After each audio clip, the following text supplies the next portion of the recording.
I'm kind of in line to believe that the other teams, the rest of the league, really doesn't see him as a $30 million per year player.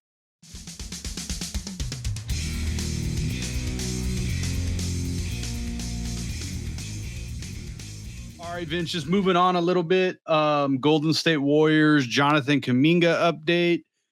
So it's being said via multiple media outlets, and this is just speculation, I'm going to say. I haven't seen anything like official, but it's being rumored that JK wants $30 million per year in a new contract and that he does not want to come back to the Golden State Warriors. It's being also said that the Warriors are more in line to provide a $20 million a year contract. And that's kind of what the league is looking at, is that he's probably about a $20 million per year player. What makes it even extra spicy for the Golden State Warriors is if you do sign Kuminga to this $30 million per year contract, it becomes way more difficult to do a sign and trade because of the contract that is coming back. So now you need more money coming back, which makes it difficult for both parties, which means it's hard for the Warriors to take on more money because of that second apron. And then it makes it harder for the other team because you're signing Kuminga as a young player and you probably want to add him to your young core, which then means you're giving away a veteran or a younger player that just signed a new deal. So it's like it's kind of like a nothing burger for both sides. So that's kind of where we're at with this. Jonathan Kuminga unfortunately picked the wrong year to be a free agent. Right? Yeah. Not a lot of money going around. It's no man's land, almost. He's gonna hold out at least for a little while, right? And he's gonna, because he's restricted free agent, right? So he's kind of he's under the Warriors' control, but not he's not under contract, but kind of is, but kind of isn't. So I mean, it's that weird. Let me ask you this. Yeah. If there was $30 million a year out there for him, don't you think a team would have offered that? And then the Warriors could have had the opportunity to match it or not, or work out a trade? Because free agency is gone. There's still room to do moves. There's all these dates with the NBA. And if you sign a guy or trade a guy past this date or that date, it's better for your cap or whatnot. So we know that the NBA and the Warriors are going to have options, but I feel like when teams had the money, they would have had the opportunity to sign him to a deal and work out a trade. And that clearly didn't happen. So I'm kind of in line to believe that the other teams, the rest of the league, really doesn't see him as a $30 million per year player. Yeah, no, I'm with you there. I think that they don't want to pay him that. That's for sure. They don't see him as that much.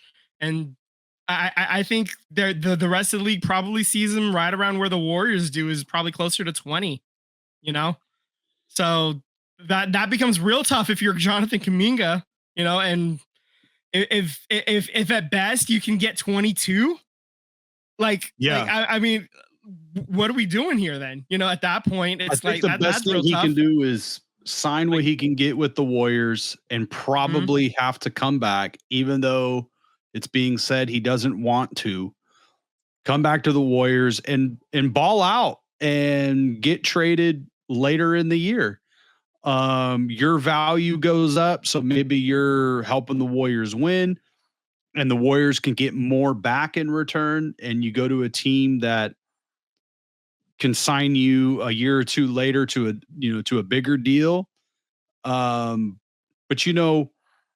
Jonathan Kuminga, as Warriors fans, we've seen the flashes of ability, but I've still yet to see a game that he just took over and dominated beginning to end.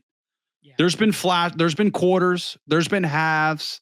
Yeah, he has moments here and there. Yeah, for sure. I'm talking a whole game where it was just, wow, amazing. He dominated. Give him the money. Like our partner who's not on tonight is a huge Jonathan Kuminga fan. I think we're all fans because we're fans of the Golden State Warriors. And as a player that you draft, right, we're always rooting for the players to succeed. You want them to be successful because we never want to stop winning. So we are JK fans. We want him to do well and with our team. But we're still hesitant. Like, I don't think any Warriors fan is like, give it to him, give him the bag, because we're not sure that this guy is going to be the guy that takes over for Steph and beyond. Yeah. There's still those question marks. So if we have those question marks and we watch most Warriors games, like what does the league say who watches all of these games? Scouts. So I think like he's unfortunately in a really tough spot and is truly still in a prove it season where he has to become more consistent. He has to become a better defender. He has to be a better shooter. He has to pick better scoring moments. And he did really well in the playoffs, not having any games played, just sitting to the sideline for, how many, I think the final 3 games of the season, he didn't get to play. It was just DNPs. And then he only got into the game because of injuries, and he provided some offense. He did provide some offense, but it's still inconsistent. It hasn't been a consistent, dominant for weeks on stretches that we see from other players who are getting $30 million a year.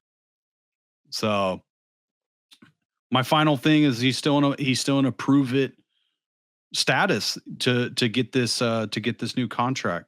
So hopefully next week we have more information about it, but I don't think so. I think this is going to bleed out for a couple more weeks, to be honest.